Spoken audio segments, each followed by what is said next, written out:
Are you an entrepreneur looking to have your business grow with a little help from the internet? Well, you've come to the right place. Welcome to Harness the Web with your host, Steve Peck.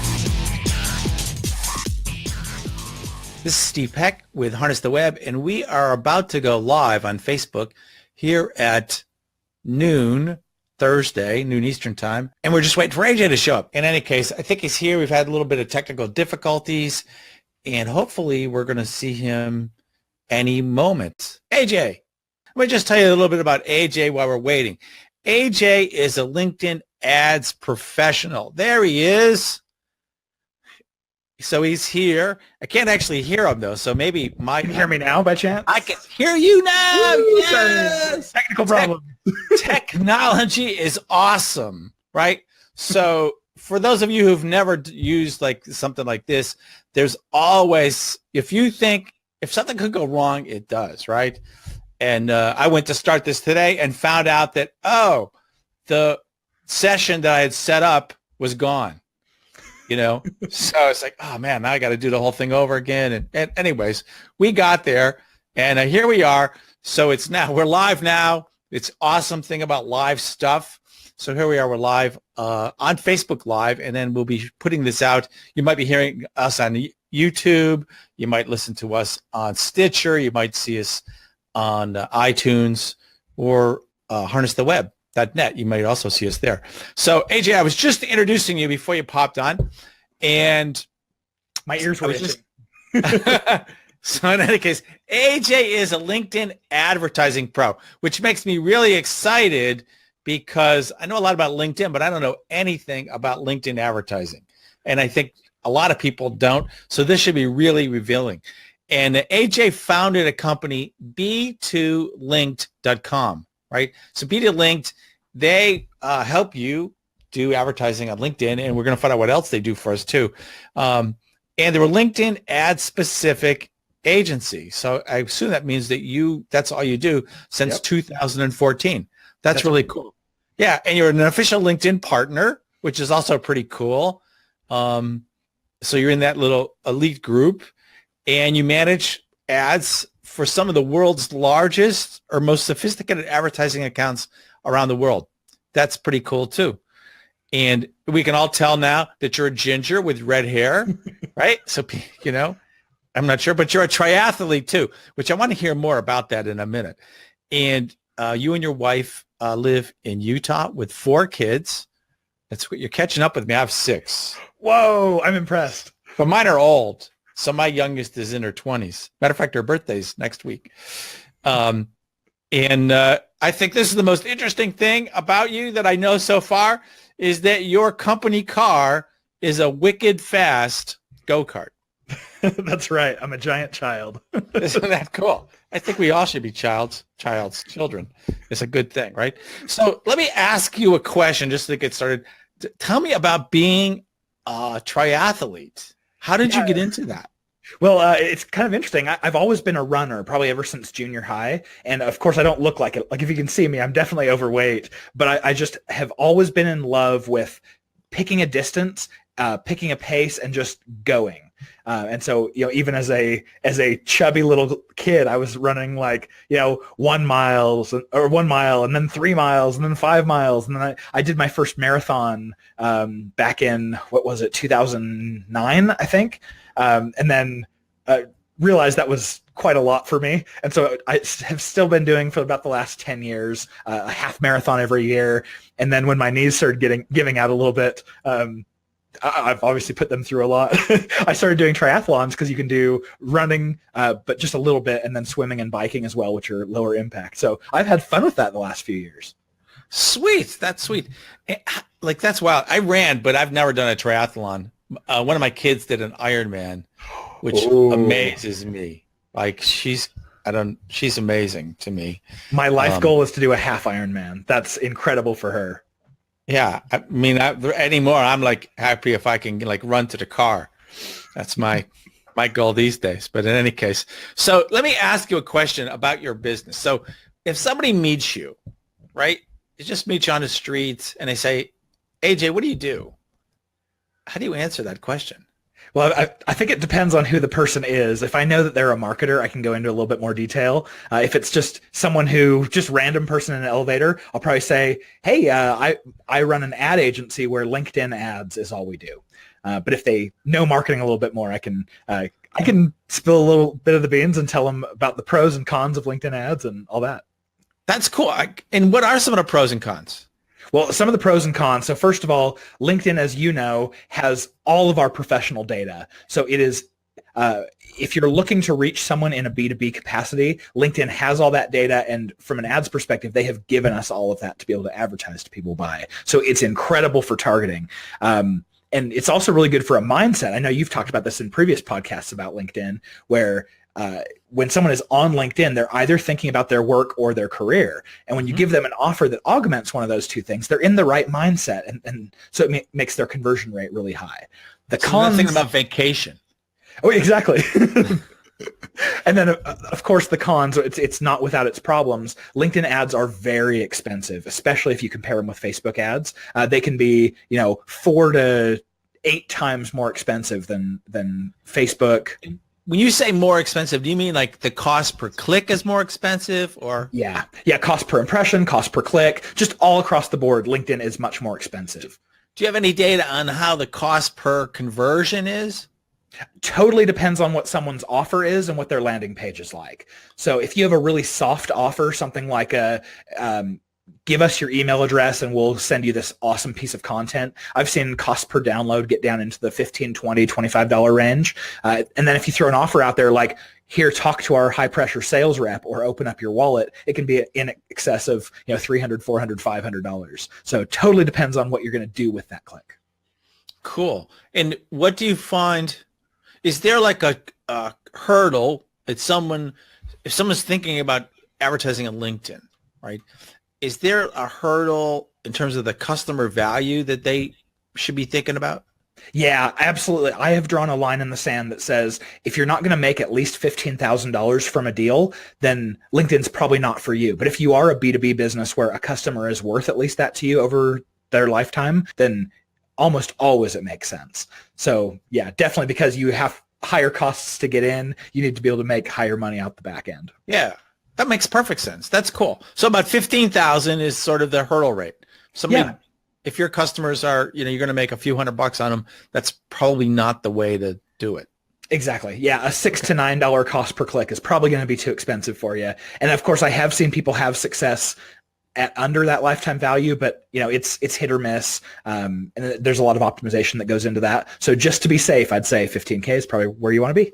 Yeah. And does LinkedIn do the same kind of optimizations that Facebook does for their advertising? Yeah, similar in a lot of respects. LinkedIn would be like Facebook, I'd say 6 or 7 years ago, where it's just it's a little bit more old school of a platform, a lot fewer levers to pull, but works the same way. Works the same way with audience targeting and the auction and bidding and all that kind of stuff.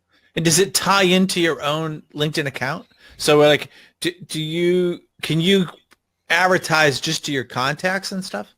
Ooh, so not technically, but as you know, you do have this ability to be able to download all of your contacts to a CSV. And just last April, they gave us the ability to upload a CSV of email addresses to target those people specifically. So as you'd imagine, I probably have a lot of CEOs who contact me and say, hey, I'm actually kind of a big deal in my industry and in my circles. Can I advertise to just those people that I've connected because they're in my industry? Yeah. And the answer used to be no, but now it's yes.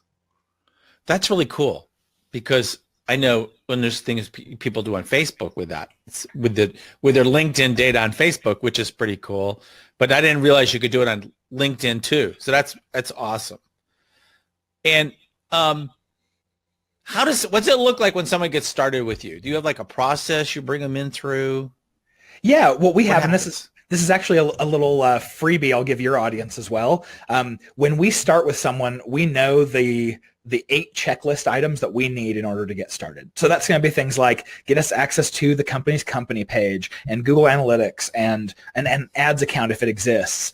And so we get the same questions all the time when we do our onboarding. And so what we do is we'll have someone come on, they'll fill out that checklist, and then they're up and live within 2 business days once we have that data. But we also have quite a few people who say, we can't afford your services, but we absolutely want to get advertising. How do we start? And so we came out with the B2 linked onboarding checklist, and you can access it for free by going to b2linked.com/checklist. And there you can download our 8-item checklist and get started without our help. Let me write this. I'm going to just write this down before. So it's / checklist, all checklist. lowercase. And I'll put that in the show notes for people who are listening to this. If you're driving a car or whatever, you'll be able to go back and find it in there. That'd be great. That's awesome. I'm like amazed with like the whole thing about advertising on LinkedIn that I don't know anything about it. Well, it's so incredible. I mean, there are so many people out there who are in business to business going, I have a very specific type of person I need to show my ads to. How in the world am I going to reach them? And quite often, LinkedIn is the only way to reach that audience. How did you first, so when you were getting started, right, prior to B2 Linked, how did you gravitate towards LinkedIn versus all the other ways that people can advertise, or how did you get into this? So I used to consider myself an SEO guy. So those of you listening who know about search engine optimization, I've been doing digital marketing starting with SEO about 10 plus years ago. And my story was about 6 years ago, I got recruited into a local highly funded tech SaaS startup here in Utah. And on my very first day, I walked in and talked to the CMO, and I laid out my marketing plan. Here's what I'm going to do with SEO and with Google AdWords and with display ads and with social and all those things. And I remember her saying, okay, all that sounds great. Go ahead and execute. But just so you know, we just started a pilot using LinkedIn ads, so see what you can do with it. And I saluted and said, yes, ma'am, absolutely. And I walked out of her office and went, I've never even heard of LinkedIn ads. What do I do? And I didn't want to look like an idiot to my brand new boss. So I jumped into the platform, started trying to figure things out, eventually got a rep from LinkedIn who taught me a lot of my strategy that I still use. And I had pretty immediate successes. So after 2.5 years of being at this company and really hitting it out of the park using LinkedIn ads and having the sales team just raving about my leads every month, I decided I wanted to take that to a much larger group of people who could all use help with LinkedIn ads and not just benefit one company. Yeah, that's really cool. It's really cool. So you kind of got into it by accident. Yeah, seriously. That's been my entire career. I knew I loved marketing, but happened to get into digital marketing. And I knew I loved digital marketing, but happened to fall into LinkedIn ads, and it's become my whole career. So really glad to join up those dots along the way. That's how I got into it too. I was actually, mine was more out of necessity. I had gone out on my own and said, how do I now all of a sudden I had a new challenge. Oh, how do I get more customers? Where do I find them? And I lived in a town that was out in the middle of nowhere, kind of. It was like an hour or so from the closest major city. It's like, well, I can spend a whole day just going to a meeting, right? You know what I mean? So I said, well, how can I do it online? And, well, where are they? Well, they're probably on LinkedIn, and jumped in and started working. Yeah, because you could work your entire career working that one small town that you're in and get the business of everyone there, or you can spread your wings and get one person in every city across the United States and have much, much more revenue. So I'm a fan of LinkedIn for that purpose. And not the United States. I find it really hard to believe, and I'm going to ask you this. So I'm going to tell you this story, but then I want to find out how LinkedIn advertising, if it works for this too. Like me, like right now, I have a client that I work with in London, right? I've done a lot of work for a company in Australia.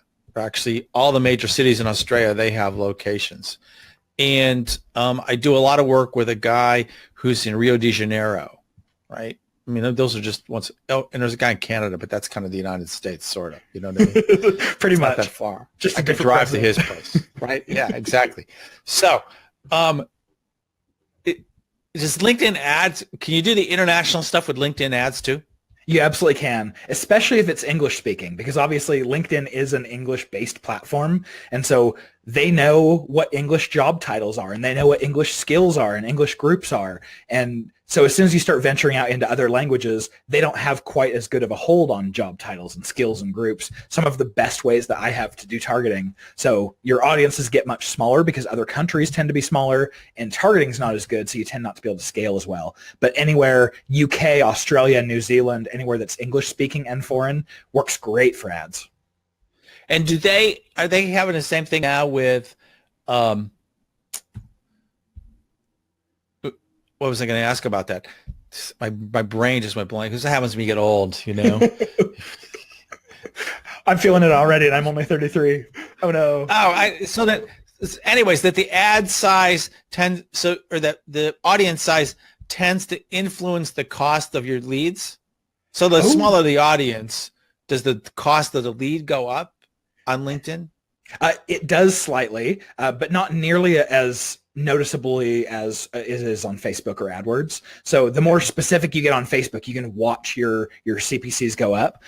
With LinkedIn, if I get super specific and layer on maybe 4 levels of targeting on top of someone, my cost per click might go up, let's say 20 to 50 cents per click. So nothing crazy. But what is interesting is the more filters you add on, LinkedIn has this floor, this bidding floor, and that you can't bid underneath that. And so it might start out at $4 for all people in the United States. And then as soon as you add a seniority and a job title and a group and a company size, all of a sudden now that'll creep up and you can't bid anything less than $5 or $5.50. So basically the answer is yes, but it's kind of unnatural in the way that floor moves. It wouldn't be as noticeable if there wasn't a floor. Okay. That's interesting. So you can't go out and do let me start out, and like on Facebook, a lot of people say, I'm just getting started. I don't really know what I'm doing. I'm going to spend $5 or $10 a day. Yeah, you can spend as little as $10 a day if you want. But if you can imagine with a $5 or a $6 cost per click, yeah, nothing would happen. Yeah, you'd get 1 or 2 clicks a day and go, okay, this is going to take me a month to amass enough data to even know what's going on. But you absolutely can. You can start at that little. Okay. Interesting. That's really interesting. So tell me, like, what on the internet, right? Because we're kind of in that world, right? Whatever you want to wrap around that. On the internet, what is like your favorite tool to use outside of LinkedIn? I have to say my favorite tool is a combination of tools. It's got to be Google Calendar and Calendly. Have you ever heard of Calendly before? Yeah, definitely.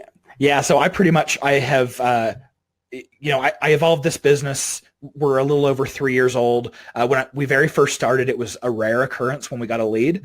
And so I would send them a link to Calendly and say, hey, just book on my calendar. And I haven't ever changed anything. Now we get between, I would say 1 and 3 leads per day. And it's getting much harder to follow up with them and have conversations. But I still send out that link. And so every morning I come in and my calendar is just booked back-to-back meetings all day. Isn't that awesome? Yeah, and I don't have to do. Yeah, no more bouncing back and forth. Hey, what's your Thursday look like? I can just give them a link and say, schedule it, and I'll be there. That's very cool.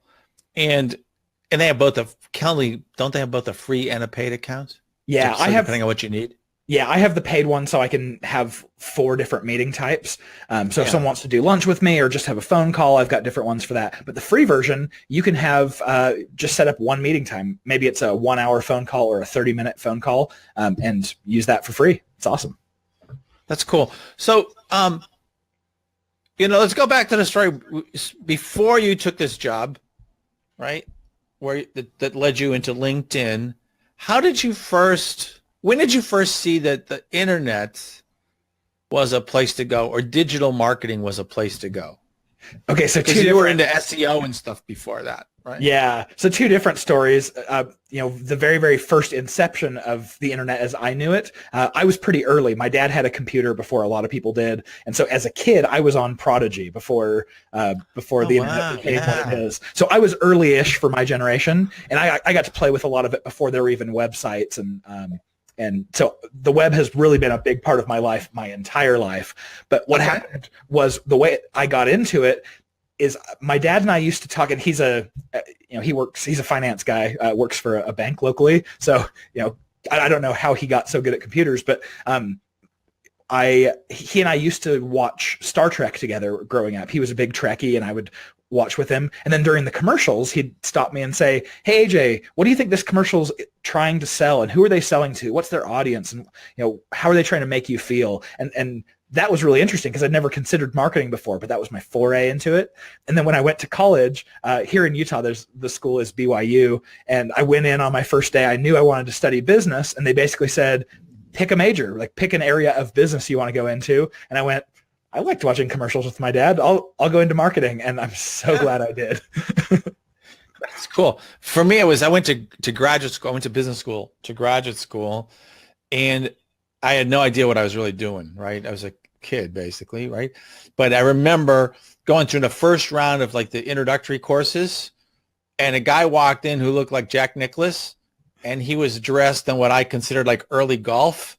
And I just said, oh, that's what I want to do. And he was a marketing professor. So that's the lifestyle I want, so I'm going to follow his path. I like it. Yeah, so that was it, right? It was cool. Dennis McDermott was his name, Professor Dennis McDermott. But, sounds like a professor. Yeah, he was a cool guy. It was a long time ago. And in any case, I digress. So tell me, so the internet is full of opportunity, right? Now, there's got to be some frustration with it too.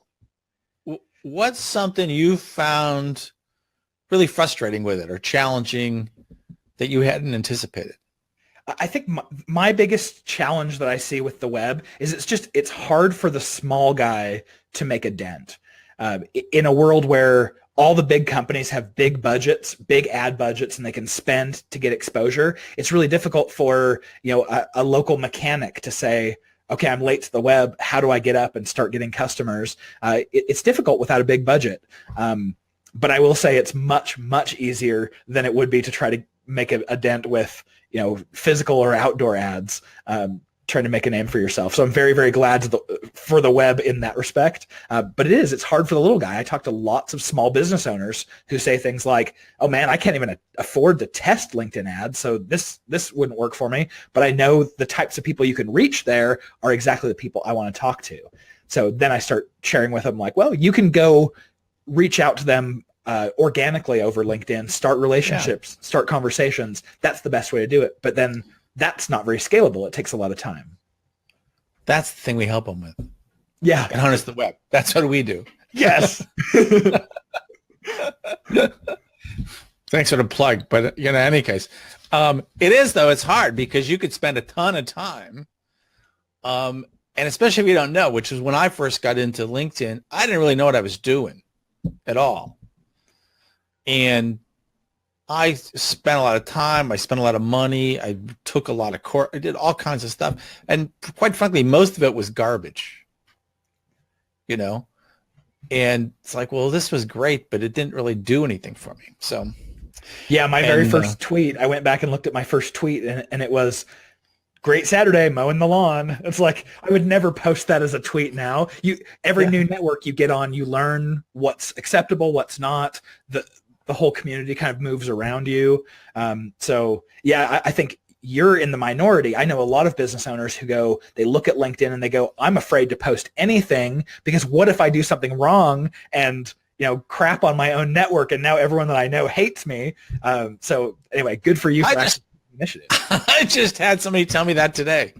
He was worried about, what if the people don't like me? And it's true because you have it's your professional network. It's not like something else. You could easily create the wrong impression, I guess. It's true. And I'm seeing a lot of people doing posts right now that quite frankly piss everyone off. And doing things like using LinkedIn's feed for things that are religious or political or divisive, and I know they're just looking for attention, but the group that they're doing this to is essentially the people that they want to do business with the rest of their lives. So it makes sense to exercise a little bit more caution and maybe not throw a grenade into that group. Yeah, no, it makes perfect sense. I know that's my reaction. I don't like, those are things that I don't really want to, in terms of business, I don't really want to deal with them. They're not relevant unless they're relevant to what I'm doing. I'll be happy to just talk later. You want to have a beer or something over it? Great. But save that for Facebook. That's probably not. Yeah, we'll save that for something else, right? Exactly. So, what do you, like, when you meet somebody brand new, right? You're just out, you meet somebody, or maybe one of your friends or a relative, and they say, hey, I'd like to take advantage of this internet thing. What are some of the top benefits you think people can get out of it versus the old days when you were watching TV with figuring out what the commercial said? Well, the nice thing is, I mean, we know on social channels like Facebook, like Twitter, they're taking the natural reach of companies out, and they're injecting people who've paid into our feeds. So we know this is happening. We know it's going to be harder and harder to reach companies. So I keep that in mind with someone saying they want to get online. Maybe it's their business. They want to start an internet business or start promoting online. I pretty much break it up into two different types of activities. So you have these social activities that you're going to have to pay. Like, that's just how it works. And so I would say start with Facebook ads, just because they're less expensive and the targeting's pretty good. No matter whether you're in B2B or B2C, you can get a footing there. And social tends to work really well for people who have a disruptive product, meaning they just came out with something that no one knows exists, and they're trying to introduce it to everyone. Versus if you have this activity that I would call a search activity, like search engine optimization or Google AdWords or Bing ads, those work really well if there are already keywords that people are searching for you on. So if you're a local accountant, don't try to create a whole nother term for what you do. Just try to rank either organically or paid for the term like local city plus accountant or accounting firm. So that's where I start people, is decide what type of channel is going to be best for you. If it's search, if it's social, and then start talking about opportunities there. It's cool. So I'm going to ask a question about that, because one of the things that I would do, and I would say how we would move forward and put this on the internet, right? So one of the things I do with people is I really do try to help them become, I'm going to say unique, to come up with a unique offering. So even if it was the accountant, it's like, okay, so what makes you different than the other million accountants on, LinkedIn or Facebook or whatever it is? What makes you different than them? And how can we capitalize on that? Yeah, and differentiation is so important in the marketing process. But I would say when someone is trying to find you, they're trying to find your type of business, you have to optimize towards the types of keywords that they would be looking for you on. Because you can create a new hashtag and call it accountingdom or something like that, and try to build something unique. But if no one's ever going to search for you by that, then search isn't going to work. You'll never have anyone search for that keyword. But once you get them on your website, then you differentiate. Then you're trying to build a relationship and show them that you're different and you're not just another player in the hat. Yeah. One of the things too, I think that, and it depends on the business and what you're doing. So if people are searching for you, like you're a plumber, right? And you do emergency services. People they know that they want you, and they want you now. And you could almost, like, how fast can you be here? Is the environment they're in. But a lot of businesses aren't in that role. And one of the things, and I want to hear what you think of this. The whole direct response marketing kind of environment laid on top of the internet. So it's, direct response goes way back to the mail. Direct mail is an example of direct response marketing. It's not the only kind. You can do direct response marketing in the yellow pages, right? I don't know if you remember the yellow pages. I do. They kind of have gone away, but it used to be that's what people did. They put an ad in the yellow pages. But there was a way to do that, so you got a direct response kind of thing. And direct response being, hey, I do something and I can measure whether or not I get a result. or get does this cause an action? That's kind of like, yeah. And sorry, go ahead.